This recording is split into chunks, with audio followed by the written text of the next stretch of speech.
Sejam muito bem-vindos. Chegamos a mais um dia do nosso estudo bíblico.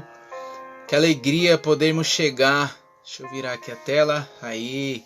Que alegria podermos chegar ao nosso 21º dia, né? Chegarmos aí a nossa terceira semana de estudos, um ano inteiro ainda pela frente, mas até aqui Deus já tem falado muitas coisas, Deus já tem mostrado muitas coisas. Eu recebi algumas mensagens, alguns testemunhos aí de pessoas, alguns comentários, enfim, pessoas que têm sido bastante edificadas, bastante motivadas a construir uma rotina de leitura bíblica. Eu quero dizer o seguinte, muitas coisas nós não conseguimos fazer por vontade própria. A Bíblia nos diz em diversas passagens que por vontade própria a nossa carne e o espírito eles se conflitam em muitas coisas que nós precisamos fazer para buscar e alcançar essa graça, esse favor do Senhor. Ele só vem por intermédio de um esforço, ele vem por intermédio de uma atitude sobrenatural, ele vem por intermédio de grandes renúncias. E muitas vezes, talvez você já tenha até passado por isso, você vai ver que naturalmente você não vai ter vontade de orar, você não vai ter vontade de ler a Bíblia, você não vai ter vontade talvez de se trancar aí no teu quarto e ter um momento de intimidade com Deus. Naturalmente o homem pensa em algumas outras coisas, talvez a rotina do dia a dia, talvez o cansaço do trabalho, enfim, das atividades diárias, se você tem filhos, poxa, cuidar dos filhos, enfim, quanto trabalho, né, quantas atividades que fazem com que você venha sentir cansado, venha sentir esmorecido. Muitas vezes eu conheço muitas pessoas que falam para mim, poxa, eu tenho muita dificuldade para ler a Bíblia porque me dá sono, me dá cansaço, eu me distraio. Cara, isso não é uma coisa muito natural, mas nós estamos aqui e um dos meus propósitos, eu oro a Deus todos os dias, eu clamo a Deus para que através desse propósito também pessoas possam ter um despertar, viver um despertar baseado e moldado à palavra de Deus, um despertar para intimidade, entendimento, busca da palavra, uma rotina de leitura bíblica todos os dias. Então que Deus te abençoe nisso, que Deus te dê forças. Se você é esse caso, se você conhece alguém que tem passado por essas dificuldades, chama para participar conosco, envia os vídeos, envia os materiais, compartilhe com essa pessoa. Se for o seu caso, cara, me manda um direct aí, me manda uma mensagem, eu quero orar por você, eu quero poder de alguma forma tentar te ajudar a estar mais próximos dessa rotina de leitura da palavra de Deus, amém? Nós então, como eu disse, chegamos hoje ao 21º dia, chegamos à terceira semana dos nossos estudos. Nós vamos começar hoje a nossa leitura do capítulo 16 no livro de Êxodo até o capítulo 18. Nós vimos ontem o quanto Deus é poderoso e o quanto Ele é fiel a esse povo, o quanto Deus interviu ali contra o faraó, o quanto Deus bancou a saída do povo do Egito. Deus fez milagres, Deus fez sobrenatural, Deus fez esse povo atravessar através de uma manifestação incrível, de uma manifestação sobrenatural. Deus deu a ordem, Moisés estendeu a mão com também o cajado, e aí o mar se abre e o povo atravessa, e quando o povo termina de atravessar, Deus dá um novo comando a Moisés, e aí o mar volta, o mar fecha de novo e todos os egípcios são derrotados.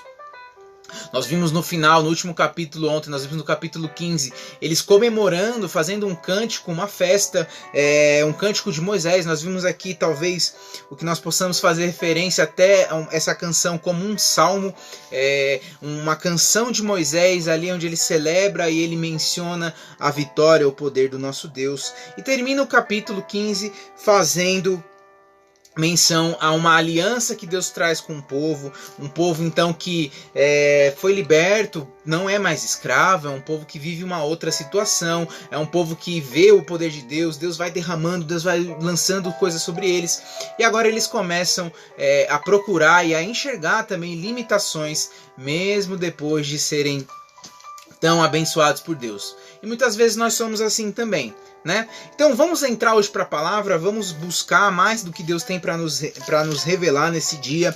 Vamos buscar aqui o que Deus tem para derramar. Mas antes de entrar na palavra, vamos orar? Vamos orar? Pai, em nome de Jesus, Senhor, eu quero te agradecer.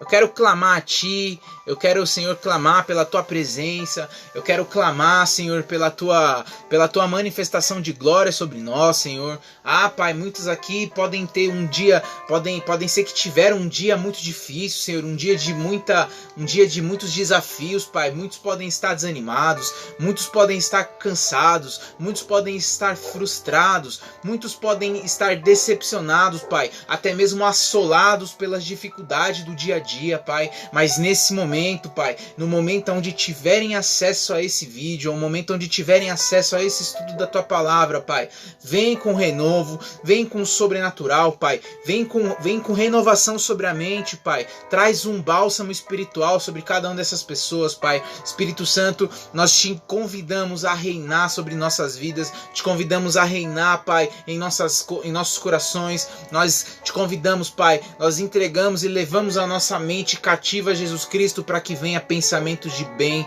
pensamentos de paz, pensamentos de amor, pensamentos de paz, Senhor, pensamentos que façam o Teu reino prosperar. Vem com Teu entendimento, sabedoria. Nós clamamos a Tua presença aqui, Espírito Santo. Traz sabedoria, traz revelação em nome de Jesus, no nome de Jesus, no nome de Jesus. E amém. Vamos então entrar na palavra?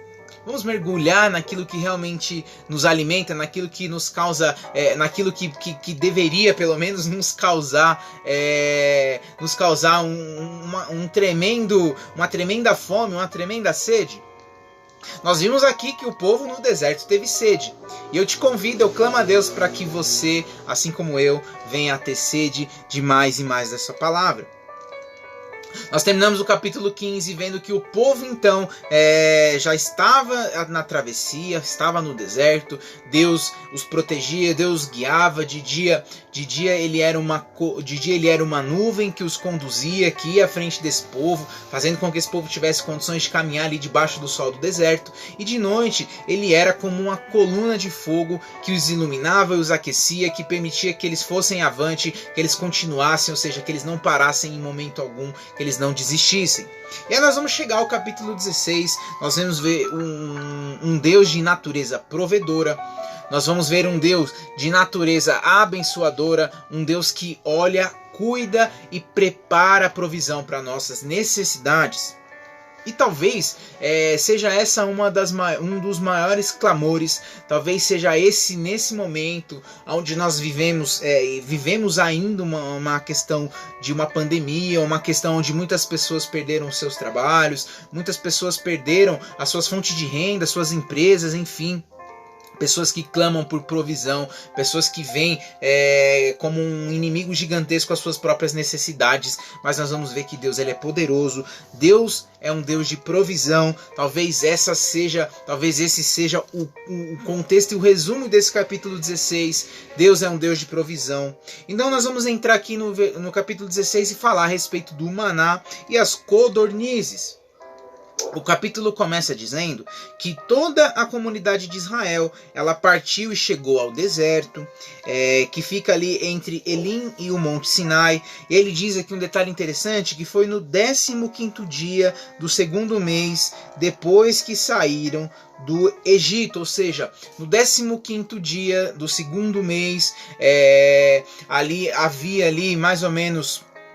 Estamos falando em cerca aí mais ou menos de 45 dias, 44, 45 dias, vamos colocar trazendo isso para o nosso calendário atual. Então eles estavam no deserto, e aqui no versículo 2, tanto no versículo 2 quanto no 1, ele frisa que era toda a comunidade de Israel, ela veio a reclamar para Moisés e para Arão. Moisés e Arão, eles eram a figura que representavam, que tinham o papel de conduzir e representar essa liderança sobre o povo. Então eles vinham a Moisés, eles vinham a Arão e eles traziam as suas queixas. Aqui diz que toda a congregação chegou a Moisés e Arão. No versículo 3 diz que Eles disseram assim a eles: quem dera a mão do Senhor nos tivesse matado no Egito. Lá nós sentávamos ao redor das panelas de carne e comíamos pão à vontade. Mas vocês trouxeram a nós este deserto para fazer morrer de fome toda a multidão. Olha a ingratidão desse povo. Olha a ingratidão desse povo. Muitas vezes nós vemos, e eu posso falar que eu muitas vezes vi pessoas se prenderem, terem as suas limitações, a sua mente presas em situações momentâneas e se colocarem em uma posição de questionarem até a bondade e a majestade de Deus por causa disso. Pessoas que preferem viver numa escravidão espiritual, numa prisão da mente e não valorizam aquilo que Deus está dando a elas. Deus chama esse povo, Deus escolhe esse povo e Deus os lança, Deus os tira de uma situação de opressão, Deus os lança numa situação de liberdade, Ele tira eles dessas condições de escravidão. Mas mesmo assim, eles começam a reclamar, eles começam a se queixar por questões que não faziam a menor diferença. Eles começaram a reclamar pela falta de carne, pela falta de pão. No capítulo anterior, eles começaram a reclamar por sede. E olha só, o que nós temos muitas vezes colocado diante de Deus como nossas queixas? Eu penso que não há nada errado de você, em algum momento, questionar o Senhor ou colocar diante do Senhor uma questão, de repente até mesmo lançar ao Senhor as nossas necessidades. A palavra de Deus diz que nós não recebemos porque pedimos mal. Então não há nada errado em pedir. Nós precisamos entender e aprender a pedir. Talvez essa seja a grande diferença. Agora, aqui o povo está mostrando uma característica diferente. O povo está mostrando uma espécie de ingratidão. Porque quando eles começam a reclamar, quando eles começam a murmurar, eles estão fazendo aqui, imagina aqui, que aquele povo todo, ele começa num pequeno burburinho, é uma pessoa que começa insatisfeita, poxa, eu tô sem carne, poxa, eu queria comer carne, caramba, lá no Egito nós comíamos carne, lá nós sentávamos ao redor das panelas, lá nós tínhamos pelo menos carne e pão para comer, e agora nós estamos no deserto, nós não temos carne e pão para comer. Então você imagina que é o que eu imagino, tá? Sempre que eu leio esse texto eu reflito isso, pessoas que vão de pouquinho em pouquinho, de pouquinho em pouquinho, e aquilo começa a criar volume, aquilo começa a criar uma relevância, se cria algo onde não deveria, e aí quando chegam aos líderes, quando chega aos condutores daquele povo, quando chega às pessoas que têm a responsabilidade e o poder para resolver aquela situação, já é um problema gigantesco. E olha como a situação chega de uma forma muito pesada. Então, eles dizem, então, eles chegam ao Senhor, um papel que eles exerciam aqui como liderança do povo. Tudo o que acontecia, tudo que o povo trazia para Moisés, tudo que o povo trazia a Arão, eles levavam ao Senhor. Isso me ensina algo, isso me mostra, me inspira, me ministra a respeito de um princípio espiritual. Sempre que pessoas chegarem até nós, sempre que uma situação vier até nós, nós devemos encontrar aonde nós vamos resolver o problema. Talvez quando essa reclamação, quando essa murmuração começou, e nós não vamos saber, obviamente, quem foi a primeira pessoa a questionar e colocar essa insatisfação, mas quando ela começa, se essas pessoas tivessem chegado direto a quem deveriam, e não criado todo um burburinho ali diante do povo, talvez tivesse sido resolvido antes. Isso nos ensina algo. Quantas vezes nós levamos os nossos problemas, levamos as nossas insatisfações para outras pessoas antes de levar essas insatisfações ao próprio Senhor? Olha o que Moisés e Arão fazem. No versículo 4, eles dizem que o Senhor, diz porém o Senhor a Moisés: eu lhes farei chover pão do céu, o povo sairá, recolherá diariamente a porção necessária para aquele dia. Então com isso os porei à prova para ver se seguem ou não as minhas instruções. No 6º dia trarão para ser preparado o dobro do que recolhem nos outros dias. Olha o princípio aqui. Deus começa a trazer a eles a segurança de que Ele vai os prover, mas que ao mesmo tempo Ele vai os provar. Enquanto Deus dá a provisão, Deus também faz prova do nosso coração, Deus também faz prova da nossa aliança com Ele. Vale lembrar que lá no começo do nosso estudo, Gênesis capítulo 1, nós vimos que Deus ele cria a terra em 7 dias, ele cria a terra, perdão, em 6 dias, no 7º ele descansa. Então Deus está falando aqui que ele vai prover durante 6 dias o maná, ele vai trazer o alimento para esse povo durante 6 dias, mas que no 7º ele vai manter o descanso dele. O descanso de Deus é sagrado, é o dia do Senhor, o dia onde nós devemos separar somente ao Senhor esse dia, e aqui Deus está ensinando a esse povo o princípio. O povo que não viveu lá no começo, que ouvia as histórias, que por meios, né, de gerações e gerações ia se passando, mas agora Deus está mostrando fisicamente, verdadeiramente esse princípio a esse povo. Assim Moisés e Arão disseram a todos os israelitas que ao entardecer vocês saberão que foi o Senhor quem os tirou do Egito, e amanhã cedo verão a glória do Senhor, porque o Senhor ouviu a queixa de vocês. Ele está dizendo aqui que Deus vai dar provisão a ele começa a trazer a segurança a esse povo, ele começa a trazer ao povo o conforto e a resposta de Deus. Esse é o papel do profeta, esse é o papel do homem de Deus, o homem a qual Deus estabelecia o relacionamento aqui, principalmente nós vamos ver essa figura no Antigo Testamento. Então Moisés, como profeta, ele ia ao Senhor, ele levava as queixas do povo, ele trazia a resposta de Deus, ele era uma espécie de mensageiro do Senhor ali para aquele povo.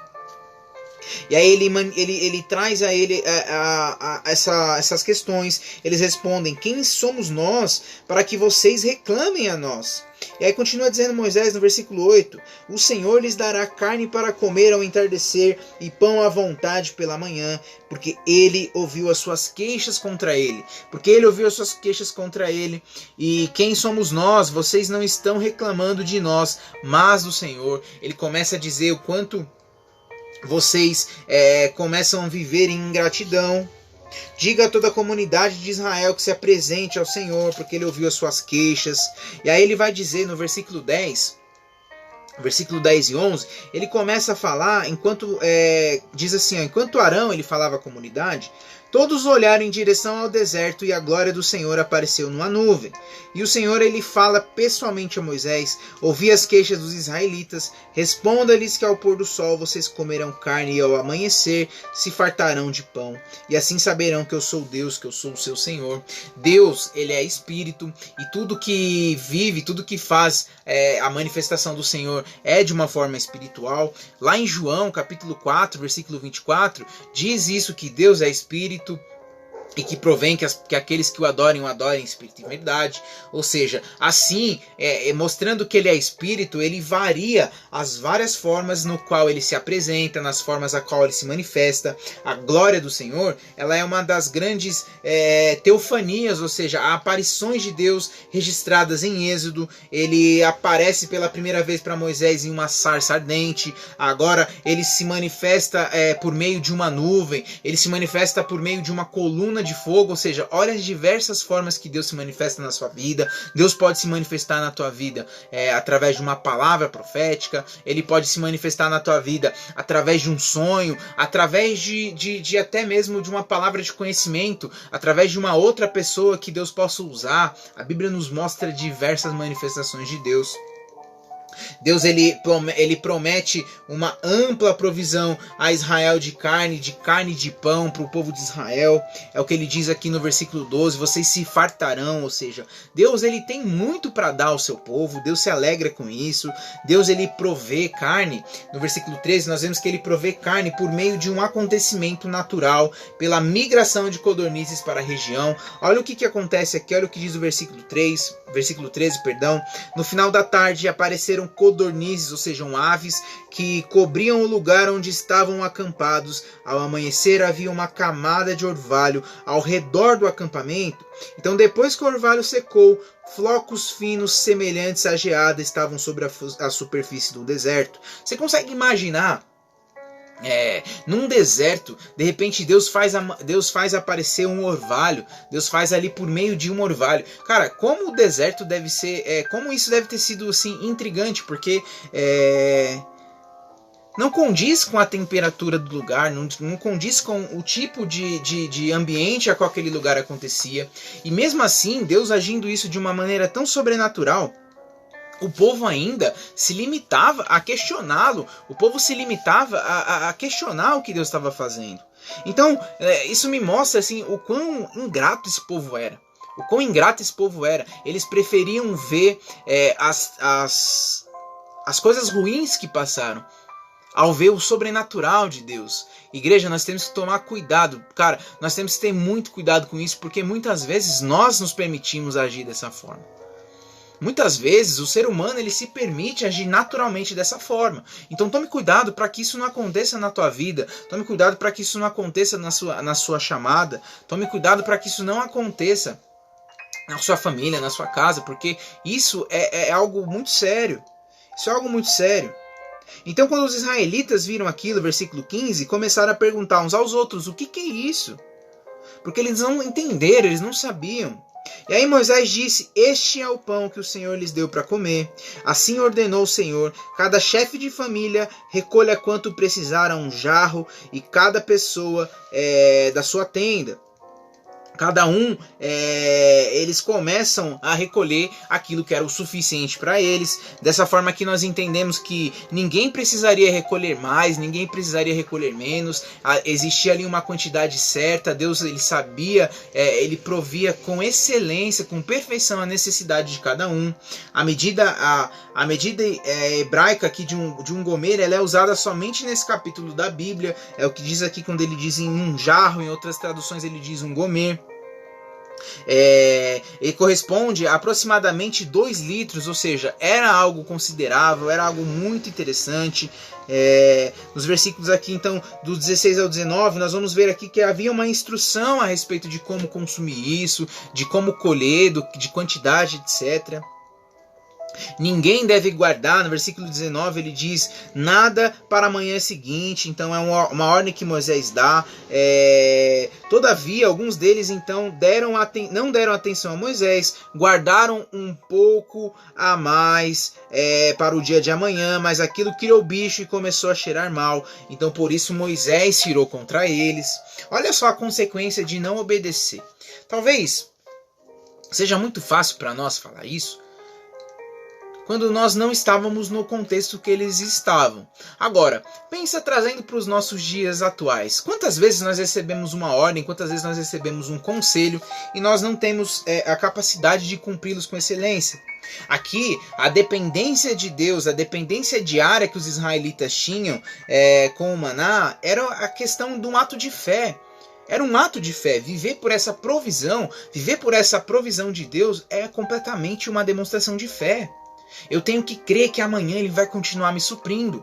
E eu trago isso para a realidade de muitas pessoas, inclusive para a minha, porque muitas vezes nós precisamos dessa fé para o nosso dia. Nós precisamos dessa fé para os nossos trabalhos, nós precisamos dessa fé para os nossos relacionamentos, nós precisamos dessa fé para o nosso dia a dia, nós precisamos dessa fé para viver a nossa vida, saber que Deus vai prover aquilo que nós temos como necessidade para esse dia.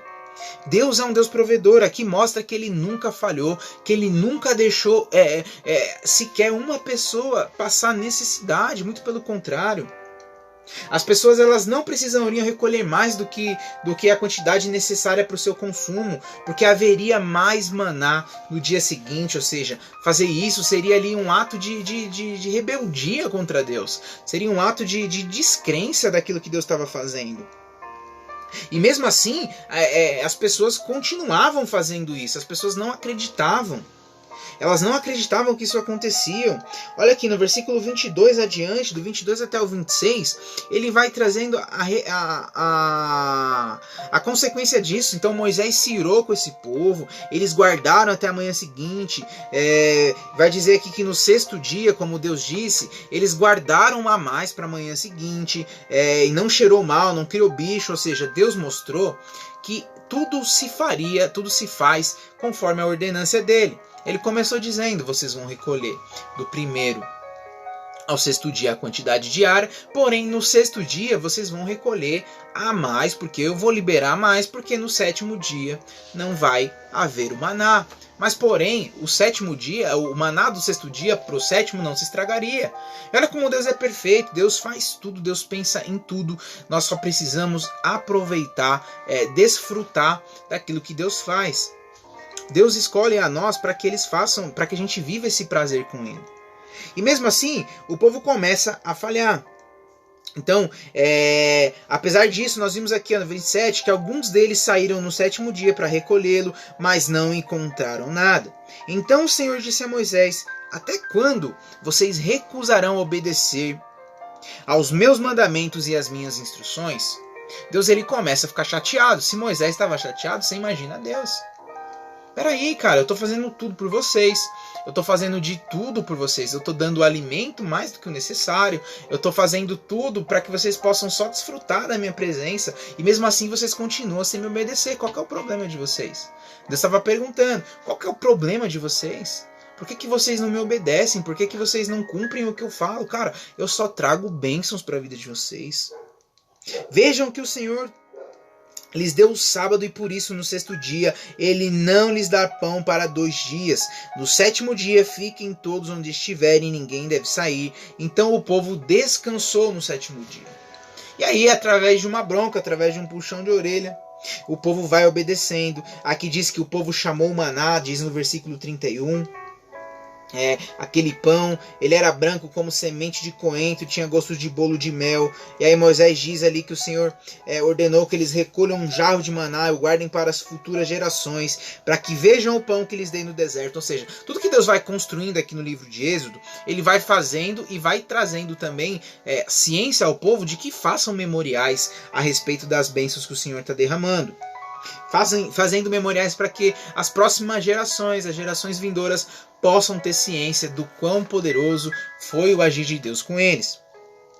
E aí ele vai dizendo que, ele diz a Arão, para que ele ponha uma vasilha da medida do jarro de maná e coloque-a diante do Senhor, para que seja conservado para as futuras gerações, em obediência ao Senhor que tinha ordenado a Moisés. Então Arão ele coloca isso junto às tábuas da aliança para ali ser guardado. Os israelitas eles comeram maná durante 40 anos até chegarem a uma terra habitável. Comeram maná até chegarem às fronteiras de Canaã. E aí olha só como o cuidado de Deus por 40 anos, ou seja, pelo período em que eles fizeram essa transição no deserto, eles foram, Deus foi quem os cuidou. Nós vamos ver lá na frente que durante essa travessia, por 40 anos, eles não se preocuparam com as suas vestes, eles não se preocuparam com seus calçados, eles não se preocuparam com a sua alimentação. Eles caminharam por cerca de 40 anos no deserto e eles tiveram, Deus manteve o cuidado deles a respeito disso. E aí nós vamos para o capítulo 17, nós vamos para o próximo capítulo, nós vamos ver aqui um outro episódio marcante e sobrenatural. Nós vamos ver aqui a água jorrando da rocha, nós vamos ver uma outra manifestação do sobrenatural de Deus. Nós vamos ver aqui que ele continua dizendo a respeito de toda a comunidade de Israel e as suas murmurações, aquele povo que quanto mais Deus fazia, mais eles reclamavam, um povo com a raiz de ingratidão tremenda dentro deles. Diz que eles estavam andando de um lugar para o outro conforme a ordem do Senhor. Eles acamparam em Refidim, mas lá, olha que diz aqui no final do versículo 1, mas lá não havia água para beber, e por essa razão eles queixaram-se a Moisés e eles exigiram: dê-nos água para beber. Eles começaram a exigir.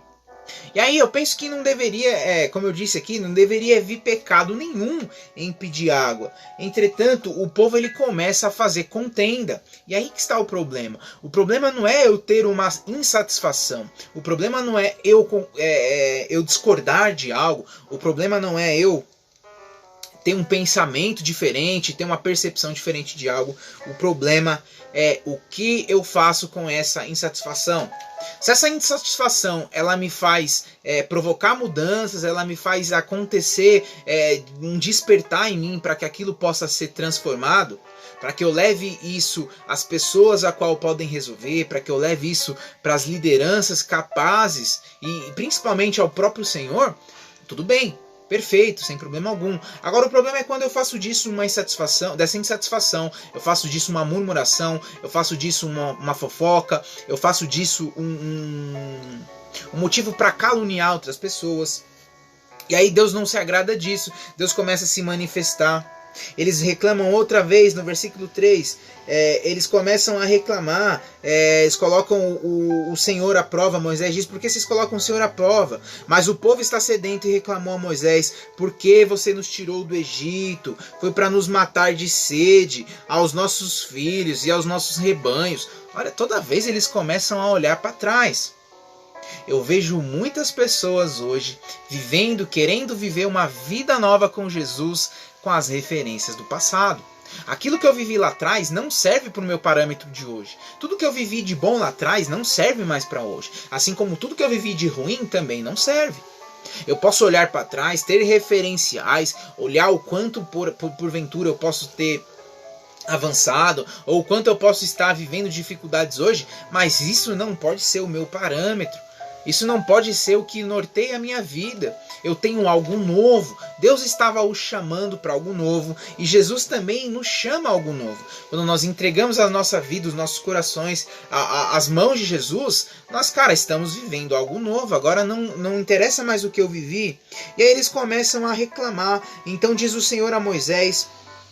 Moisés, ele chega a Deus, ele pergunta: o que eu faço com esse povo? Eles estão a ponto de me apedrejar, eles estão fazendo algo aqui ruim. E aí Deus aparece aqui, a participação de algum dos anciãos mostra que nem todas as pessoas que estavam ali fazendo as fortes maliciosas acusações descritas nos versículos anteriores. O Senhor, ele começa a mostrar aqui, passe à frente do povo, leve com você algumas das autoridades de Israel, ou seja, pessoas que estavam junto, anciãos, pessoas de respeito, pessoas que compunham com Moisés, poderiam compor ali futuramente com Moisés uma liderança entre esse povo. Vá adiante, eu estarei à sua espera no alto da rocha do Monte Horebe. Bate na rocha e dela vai sair água para um povo beber. Ou seja, Deus está mostrando ali: eu vou fazer tudo por esse povo, eu vou continuar. Moisés, faz o que eu estou te pedindo, cumpre a minha ordenança. Aí Moisés vai lá. Diz aqui no versículo 6, assim fez Moisés à vista das autoridades de Israel e chamou aquele lugar de Massá e Meribá, porque ali os israelitas reclamaram e puseram o Senhor à prova, dizendo: o Senhor está entre nós ou não? O Senhor está entre nós ou não? Fala sério, alguma vez você já questionou se Deus estava realmente preocupado com os seus problemas? Alguma vez você já questionou se Deus estava realmente se importando com as suas dificuldades?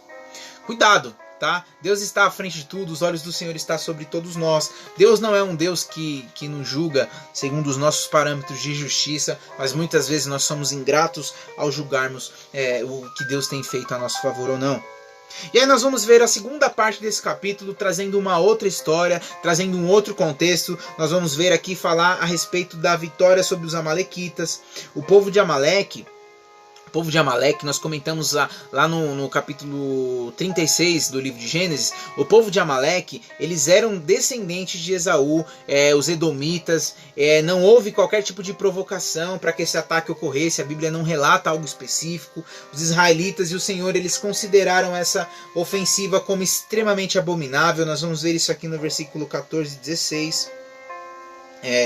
Olha só, eles começam dizendo aqui que sucedeu que os amalequitas eles vieram atacar os israelitas, ou seja, não tinha um porquê deles virem atacar os israelitas, eles vieram, e aí Moisés disse a Josué. E aqui, essa é a primeira menção que a Bíblia faz a Josué, o homem que mais tarde ele vai se tornar um sucessor de Moisés, o homem que Moisés escolhe para ser o seu ele escolhe para ser o seu ajudante pessoal, ele escolhe ali para ser alguém da sua confiança. Vale lembrar que Moisés e Arão, eles dividiam ali a responsabilidade do sacerdócio. É óbvio que Deus ele tratava pessoalmente com Moisés, mas Arão também tinha ali essa condução junto com o povo. Eles dividiam as tarefas entre eles, eles trabalhavam juntos, eles carregavam juntos essa responsabilidade. Mas nós vimos aqui que Josué começa a aparecer na história.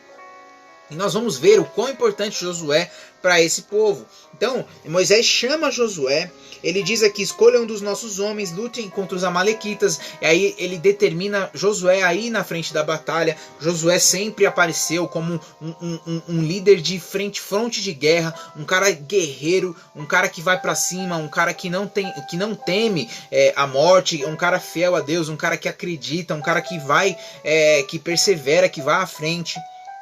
O versículo 10 mostra que Josué, ele foi lutar contra os amalequitas conforme Moisés tinha ordenado. Moisés, ele ordena, ele libera sobre Josué essa capacitação de liderança também. Vai à frente, um cara que vai à frente dos exércitos. Deus capacitou Moisés para trabalhar em sua obra. Agora ele estava treinando Josué para ser um sucessor, para ser aquele que vai continuar conduzindo o povo. Ele diz aqui também que ele chama que Moisés, Arão e Hur, eles subiram, porém, no alto da colina. Versículo 11 diz que enquanto Moisés mantinha as mãos erguidas, os israelitas venciam. Porém, quando as abaixavam, os amalequitas venciam. Moisés, ele manteve as suas mãos erguidas, segurando ali, né, a vara de Deus, segurando ali aquela vara que trazia já tinha uma história, uma manifestação de poder ali sobre ele. Não era aqui uma forma de magia, tá? Vamos deixar bem claro, não era nenhum feitiço gospel, não era nada disso. Era ali uma demonstração de que a vitória de Israel, ela estava nas mãos do Senhor. Ela era aqui, nós podemos falar até como um ato profético. Nós podemos aqui mencionar até como um ato profético. Moisés, ele não era um homem jovem. Nós vimos lá atrás que quando ele volta, quando ele volta ao Egito, ele já tinha 80 anos, ele já tinha ali 80 anos, ele já tinha idade avançada, mas até mesmo se fosse de repente aqui um cara jovem, se fosse eu ou você, durante uma batalha, segurando ali aquela posição, segurando o cajado naquela posição, provavelmente em alguns momentos ali a gente já iria cansar. Então o que acontece? Arão e Hur, eles entenderam o que estava acontecendo ali de maneira espiritual, e eles, quando viram que Moisés abaixava a mão porque estava cansado, eles então arrumaram uma estratégia. Olha o que diz o versículo 12. Quando as mãos de Moisés já estavam cansadas, eles pegaram uma pedra e a colocaram debaixo dele para que nela ele se sentasse. Então, Arão e Hur mantiveram erguidas as mãos de Moisés, um de cada lado, de modo que as mãos permaneceram firmes até o pôr do sol. E Josué derrotou o exército amalequita ao fio da espada. Então, aquela atitude do sacerdócio mostra aqui que um reino, um reinado, o próprio reino de Deus, ele se constrói em conjunto. Eles não fizeram isso sozinhos. Não foi só o agir de Moisés, não foi só a guerra, a habilidade de guerra de Josué, não foi só também a capacidade de entender o reino como Arão e Hur, os sacerdotes, ou seja, eles construíram algo junto. Isso nos ensina a importância que cada um tem. Existe um só objetivo, é que o reino avance, é que as coisas de Deus prosperem, é que o Senhor venha e seja glorificado, mas existe uma construção. Talvez eu não vou conseguir atingir vidas e propósitos que outras pessoas vão ter, porque não há de repente sobre mim capacitação específica para atingir todas as pessoas. Assim como algumas outras questões vão precisar de que pessoas venham também a precisar de uma capacitação que eu ou você tenha. Nós temos que entender esse princípio do reino. Eu não posso fazer tudo.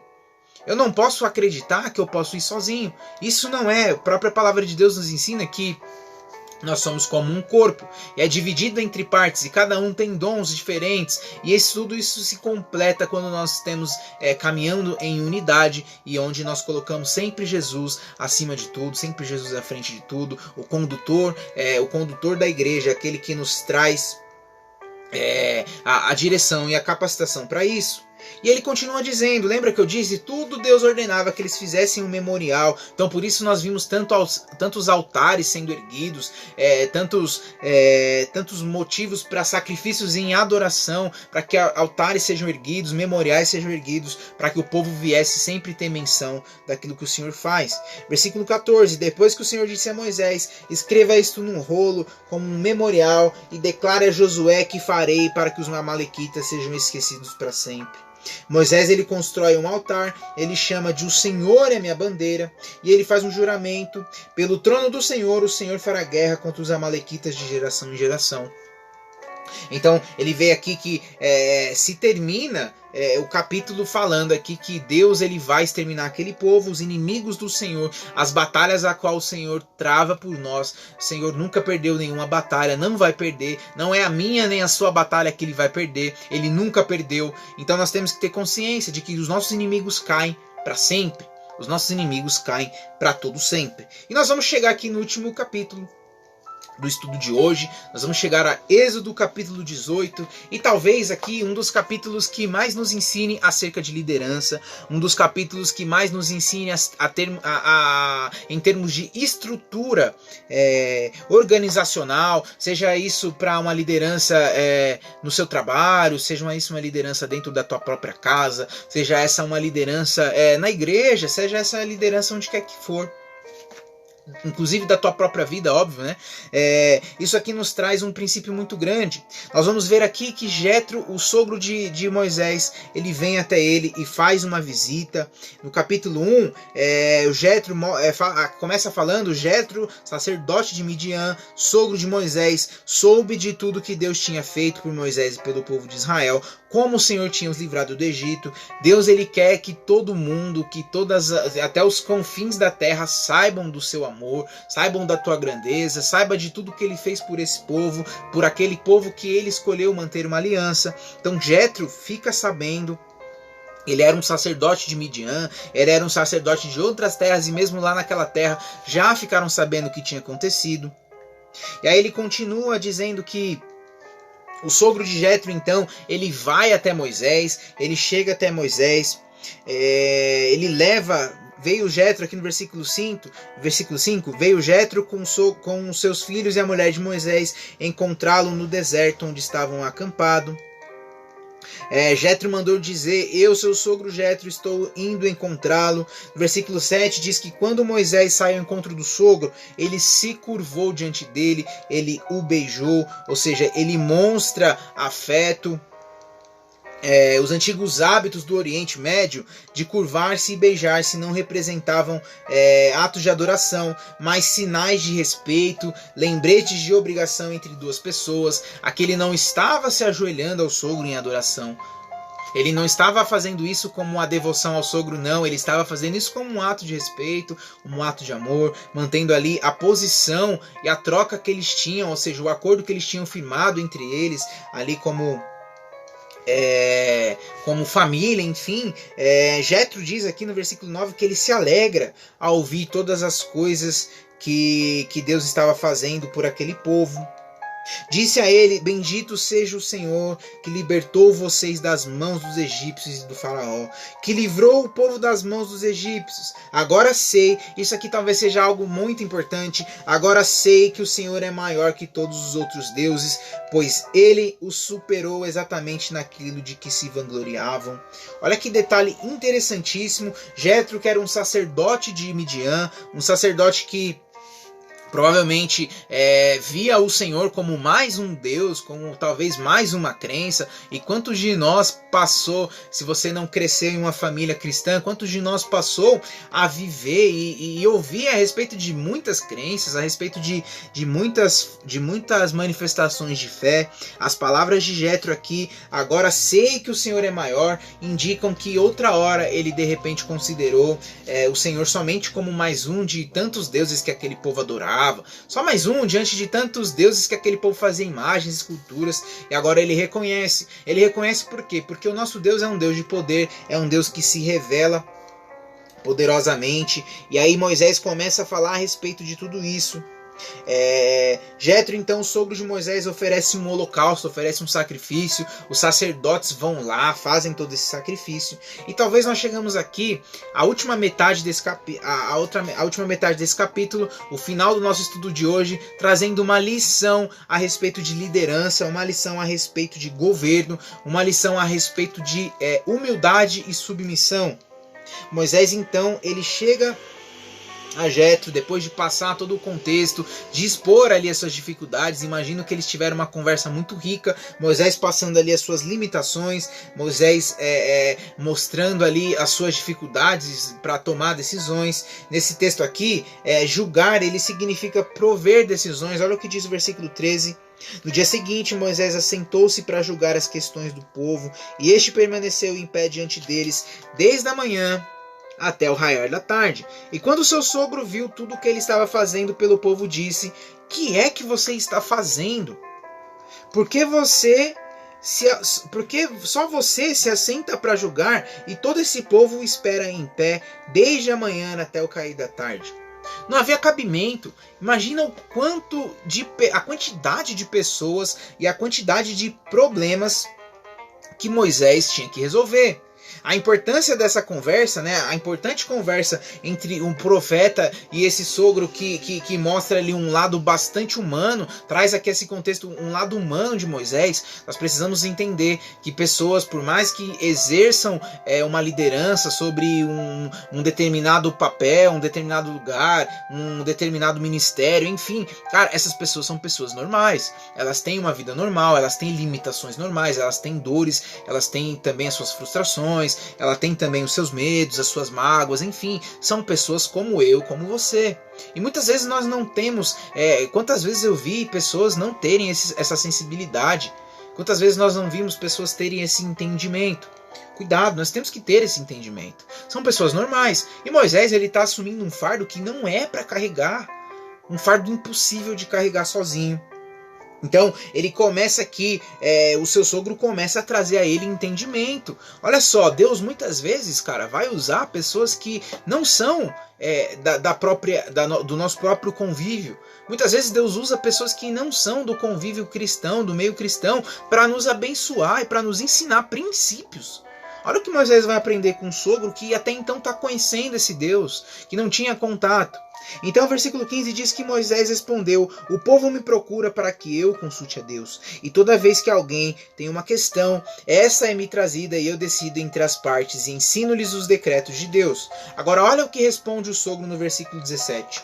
Olha o que ele ensina aqui no versículo 17 a 24. É o que eu disse, muitas vezes a ideia é que os servos de Deus só aceitam as palavras vindas de outras pessoas de menos fé ou de outra confissão de fé, é uma ideia que deve ser desconsiderada. É óbvio que a palavra de Deus deve ser o nosso referencial, mas nós não devemos ignorar o conselho de pessoas mais experientes, o conselho de pessoas mais velhas. Pelo contrário, nós temos que encontrar a sabedoria nisso, nós temos que encontrar essa sabedoria. O sábio é aquele que é capaz de ouvir e aprender coisas boas, independente do contexto que está sendo colocado aqui. Todo conselho que quando um sábio recebe um conselho, então ele tem a oportunidade de fazer um julgamento e avançar. Aí o que acontece aqui, Jetro diz então: o que você está fazendo não é bom. Você e seu povo, versículo 18, ficarão esgotados, pois essa tarefa lhe é pesada demais. Você não pode executar isso sozinho. Agora me ouça, eu lhe darei um conselho e que Deus esteja com você. Olha como ele está sendo usado por Deus. Olha como ele está sendo usado por Deus. E eu vou te dar um conselho: que Deus esteja com você. Seja você o representante do povo diante de Deus e leve a Deus as suas questões. Oriente-os quanto aos decretos e leis, mostrando-lhes como devem viver e o que devem fazer. Mas escolha, olha que sabedoria, cara, como Deus é perfeito, olha que sabedoria. Versículo 21, mas escolha dentre o seu povo, perdão pelo despertador que tocou aí, mas escolha dentre o seu povo homens capazes, tementes a Deus, dignos de confiança e inimigos de ganho desonesto. Ou seja, estabeleçam pessoas de confiança, conheça, levante pessoas para liderar junto com você, pessoas que tenham essa mesma capacitação para liderar junto a você. Estabeleça-os como chefes de 1000, de 100, de 50 e de 10, e eles estarão sempre à disposição do povo para julgar as suas questões. Trarão a você apenas as questões difíceis. As mais simples decidirão sozinhos, e isso os tornará mais leve o seu fardo, porque eles o dividirão com você. E se você, versículo 23, assim o fizer, e se Deus assim ordenar, você será capaz de suportar as dificuldades. E todo este povo voltará para casa satisfeito. Moisés então aceitou o conselho de Jétro, do seu sogro, e fez tudo como havia sugerido. Cara, que maravilha! Moisés entendeu aqui, Moisés recebeu aqui uma estrutura de governo, uma estrutura e um princípio interessantíssimo. Moisés ele seria encarregado de cuidar das questões mais difíceis, as questões ali que não havia jeito, que só ele realmente poderia, mas as questões mais tranquilas, mais fáceis de administrar seriam divididos. Então aqui faz um parâmetro com qualidades que o povo precisaria ter. Isso traz um parâmetro para as nossas igrejas atuais, isso traz um parâmetro de governo. Sua listagem aqui ela possui semelhanças com as qualificações das lideranças das igrejas, ou seja, primeiro eles deveriam ser homens capacitados, possuindo força, eficiência e prosperidade. Segundo, tais indivíduos eles deveriam ser tementes a Deus, mostrar misericórdia, reverência, humildade e pronta obediência. Terceiro ponto, esses homens também deveriam ser dignos de confiança e agir conforme o caráter de Deus. A quarta característica, os ajudantes de Moisés deveriam ser inimigos dos ganhos desonestos, para que não pudessem ser subornados, ou seja, para que não houvesse manipulação. Quinto e último conselho aqui a respeito das características que eles deveriam ter. Ao serem ordenados, deveriam ser líderes. Em outras palavras, cada homem seria responsável pelos outros. Eles deveriam conduzir o povo a esse conceito.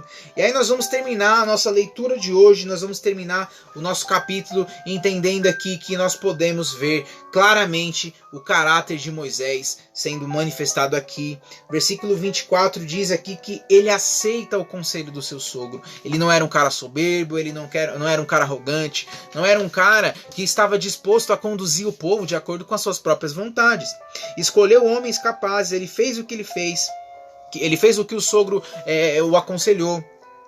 Versículo 26 diz que esses ficaram como juízes permanentes do povo, e as questões difíceis levavam a Moisés. As mais simples, porém, eles mesmos resolviam. E então Moisés e seu sogro se despediram, e esse voltou para sua casa. Eu creio que Jétro tinha um propósito para cumprir, ele teve muito a nos ensinar. Glória a Deus pela vida desse sogro de Moisés, glória a Deus por pessoas mais velhas que nos trazem ensinamento, glória a Deus por pessoas que entenderam e cumpriram o papel de liderança. Isso permitiu que eu estivesse aqui, isso permite que você esteja aqui, isso permite que nós também tenhamos esse entendimento para que outras pessoas, para que outra geração também possam ser instruídos e firmados nos propósitos de Deus. Chegamos a mais um dia de estudos. Quanta revelação, quanta coisa boa Deus tem nos mostrado e nos falado. Deus abençoe a vida de vocês, que vocês saibam aí que Deus é um Deus de provisão, Deus é um Deus de cuidado, Deus é um Deus que nos prova ao mesmo tempo que nos abençoa. Deus ele tem princípios para que a gente possa cumprir.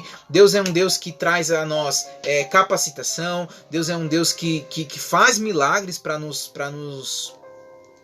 salvar e muitas vezes até nos mimar. Deus faz milagres para cuidar de nós, para nos suprir, e principalmente que vocês lembrem também que existe uma estrutura de governo, existe uma estrutura no reino de Deus, ninguém faz nada sozinho, e que Deus está à frente de todas as coisas, Deus está à frente de tudo que Ele está colocando e nos enviando a fazer. Ele vai à frente para que a gente possa cumprir com excelência.